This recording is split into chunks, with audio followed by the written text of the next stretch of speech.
থেকে ইনশাআল্লাহ শুরু হবে। তফসিয়া ভ্রমণী সমিতির যে হল আছে ওই হলে তফসিয়াতে ওখানে উৎসবল মজলিস আছে, 5 নম্বর ইনশাআল্লাহ শুরু হবে।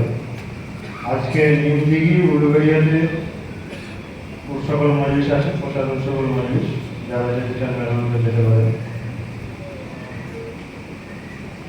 আগামীকাল সোমবার সকাল 9টা থেকে শুরু হবে মহিষাদল, নাইকুড়ি, জামাদারপাড়া, সালানসর মজলিস, তমলুক মেদিনীপুর। আগামীকাল সোমবার সকাল 9টা থেকে ইনশাআল্লাহ শুরু হবে। মগরাজপুর, হাটঘাসা, উলুবেড়িয়া প্রচার মজলিস আগামী 11ই মে রবিবার বাদ মকর থেকে ইনশাআল্লাহ শুরু হবে। মগরাজপুর, হাটঘাসা, উলুবেড়িয়া প্রচার মজলিস আগামী 11ই মে রবিবার বাদ মকর থেকে ইনশাআল্লাহ শুরু হবে।